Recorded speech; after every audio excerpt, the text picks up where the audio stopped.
এর আগে ইউপি একটা গভর্নমেন্ট ছিল এখানটায়, ওইটাকে বলতো বামপন্থীরা মিলিঝুলি সরকার। যখন সমর্থন প্রত্যাহার করলো আমেরিকার সঙ্গে নিউক্লিয়ার ডিল চুক্তি নিয়ে, তখন গভর্নমেন্ট কিন্তু পতন হয়ে গেল এবং বিজেপির সূত্রে রেইস হয়ে গেল।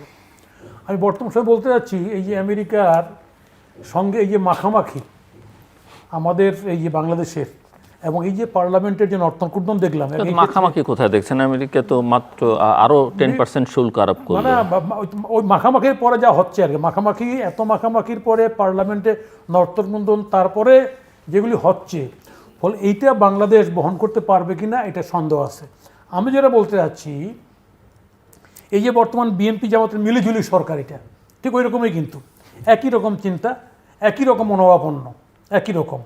যেমন আমি যদি উদাহরণ দিই, বাংলাদেশের রাজনীতি ক্যালকুলেশন করি, যে জিয়া সাহেব মারাত্মক একটা হার্ডেলের মধ্যে, সেনাবাহিনীর অভ্যুত্থান, গণবাহিনী, বিভিন্ন রকম নকশাল বাহিনী, এর মধ্য দিয়ে উনি ক্ষমতা নিয়ে, হ্যাঁ ওনার অনেক সমালোচনা আছে, কিন্তু রাজনীতিটাকে একটা ডেমোক্রেটিক লাইনে ফেলে দিচ্ছেন।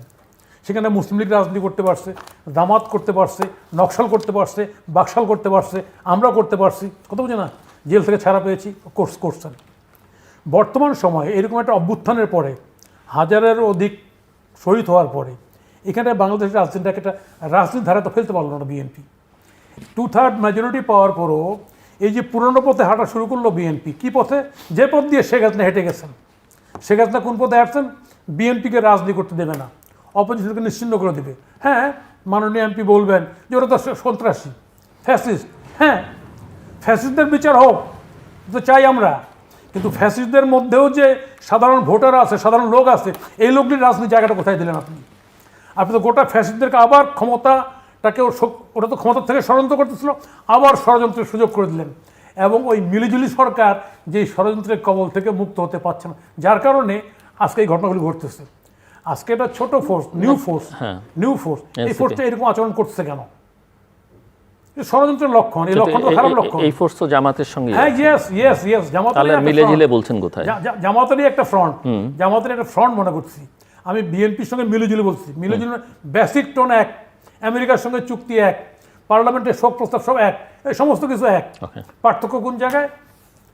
পার্থক্য চলনে বলনে রাস্তায়, তাই না? ওইটা আপনি ভাবার দোষটা কি ঠিক করছেন। বিএনপি, আমি প্রত্যেকটা এমপির আমি ধন্যবাদ দিই, খুব মারাত্মক অ্যাটাক করে, রাজাকার ও মুক্তমুখ এইসব। What is the philosophical guideline, political গাইডলাইনটা কি আপনার? আপনি দেশটা চালাচ্ছেন কীভাবে? আমি ওই জন্যই বলি, পুরনো পথে হাঁটতেছেন। আওয়ামী লীগ যে পথে হাঁটছে, আপনি সে পথে হাঁটছেন।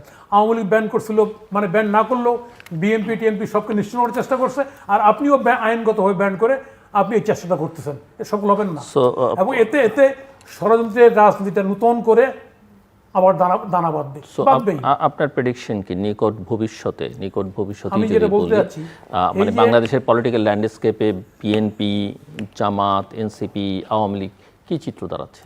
আপনার তো আওয়ামী লীগ তো নাই, এবং আমার তো ল্যান্ডস্কেপে আমি তো মনে করি যে অল ক্রিমিনালসকে দে শুড গো ট্রাই, তাদের বিচার হওয়া উচিত ছিল, নর্মাল কোর্টে সমান বিচার হবে। বিএনপিকে যেমন আওয়ামী লীগ 15 বছর যেমন কোটার বাড়ি করছে, তাই না? ওই লোকগুলি কোটার বাড়ি করে সর্বশান্ত হয়ে যাবে। ওইখানটা ফাইট করে কোনো আওয়ামী লীগের লোক রাজনীতি করতে পারে, করবে। কিন্তু আমি তো অ্যাজ এ হোল যখন শাট আউট করে দিলাম, তো ন্যাচারালি ওই সমস্ত খারাপ ভালো মিলে। আপনি মনে করছেন যে পার্টি পলিটিক্সটা ব্যান করা ঠিক হয়নি, কিন্তু কেউ খেসারত দিতে হবে। কেউ আর্গু করে যে ওই পার্টিও তো ইনভলভ ছিল, থাকতেই পারে, যারা ছিল involve, they should try individual. একদম। যেমন আজকে এতদিন পরে, তাই না? আমি যে বলি এটাও তো ঠিক না। আজকে আপনি খেয়াল করেন, আপনি হেফাজত ওখানে সমাবেশ করছে, লাখ লাখ লোক নিয়ে আসছে, ওইখানটায় এই লোকগুলির ফিজিক্যাল যে নিডস, তার প্রস্তাব পায়খানা অমুক, তাই না? ওই লোকগুলি রাত্রি যাপন করবে ওই জায়গায়। দের ওয়াজ অ্যানাদার মটো ছিল, যেটা হুইচ ওয়াজ নট, গভর্নমেন্টকে ডিসপাস করছে। এবং ওইখানটা ওই সময় কোনো কিলিং যখন বলছিলেন না, এগুলি কেউ বলতে পারে নাই। আজকে নতুন করে এই মামলার করা হচ্ছে। আপনি করতে যাচ্ছেনটা কি? আপনার টার্গেটটা কি? সেই উত্তর তো দেবেন মিস্টার শহীদুল ইসলাম বাবুল। আমি যে একটা প্রশ্ন রাখতে চাই এর সঙ্গে যুক্ত করে, যে হ্যাঁ, অনেকেই বলছেন যে দল নিষিদ্ধ করা হচ্ছে। ইন্ডিভিজুয়াল তো অনেকেই দেশে আছেন, কাজকর্ম করছেন, অনেকে বিএনপিকে ভোট দিয়েছেন, কেউ হয়তো জামাতকেও ভোট দিয়েছেন, কেউ হয়তো অ্যাবস্টেইন থেকেছেন। কিন্তু অনেকেরই, দেশি বিদেশি অনেকেরই এখন কৌতূহল এবং প্রশ্ন যে সামনে লোকাল গভর্নমেন্ট ইলেকশনের কথা বলা হচ্ছে। এই লোকাল গভর্নমেন্ট ইলেকশনে দল পার্টিসিপেট করতে পারবে কি পারবে না, সেটা একটা প্রশ্ন। তার চেয়ে তো বড় প্রশ্ন হচ্ছে যে তাদের সমর্থকরা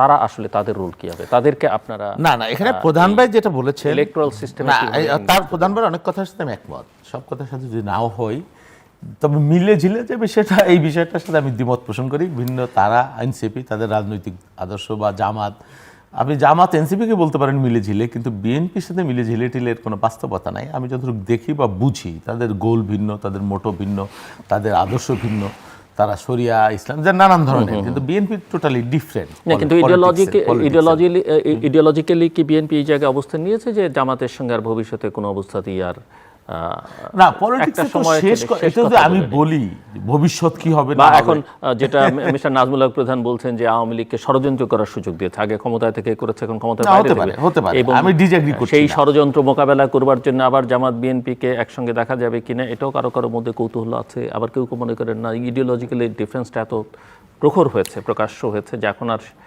এবং বিএনপি তো যেহেতু 2/3 মেজরিটি নিয়ে সংসদে আছে, তার তো শক্তির কোনো সমস্যা নেই, জনসমর্থনের সমস্যা নেই, কিন্তু সবসময় একরকম থাকবে এটারও তো কোনো গ্যারান্টি নাই। এটা তো বাস্তবতা, অস্বীকার করার তো কোনো উপায় নাই। আমার গতকালের শক্তি, আজকের শক্তি, আগামীকালের শক্তি ডিফারেন্স হতে পারে, এটা তো বাস্তবতা। এখন জামাত আর বিএনপি একাকার, এই বাস্তবতা আমার মনে হয় সেটা ঠিক না। হ্যাঁ, তাদের গোল, তারাও ক্ষমতায় যেতে চেয়েছিল, তারাও ভূ রাজনীতি কূটনীতিতে নিজেরা অংশগ্রহণ করছে, তারা বিহাইন্ড দ্য সিন ছিল, তারা সামনে আসলে তাদের নীতি নৈতিকতা আদর্শ বাস্তবতাও মানুষের সামনে প্রকাশিত হচ্ছে। হ্যাঁ, কতটুকু কি সেটা একটা ইস্যু। আর ভবিষ্যতে কি হবে এটা আমি নিশ্চয় করে বলতে পারবো না।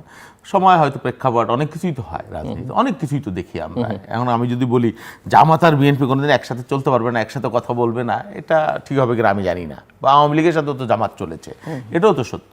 তো এখন আপনি যেটা বলছিলেন যে আগামী দিনে বা আওয়ামী লীগ নিষিদ্ধ করা, এই নিষিদ্ধ করার পক্ষে আমাদের দলের পক্ষ থেকে বারবার বলা হয়েছে যে আমরা নিষিদ্ধের পক্ষে না। বিএনপি মহাসচিব বলেছে, পার্টির পক্ষ থেকে সিরিয়াসলি বলেছে, আমরাও বলেছি যে নির্বাহী আদেশে এইভাবে কোনো রাজনৈতিক শক্তিকে, রাজনৈতিক দলকে পরাজিত, আমরা তো রাজনৈতিক কর্মী, রাজনীতি করেছি দীর্ঘদিন, বিএনপির মধ্যে অনেক প্রখর রাজনৈতিক নেতৃত্ব আছে। আমরা অনেস্টলি প্রথমে চাইনি নির্বাচনটা 4 মাস, 5 মাস, 6 মাসের মধ্যে যদি হইতো।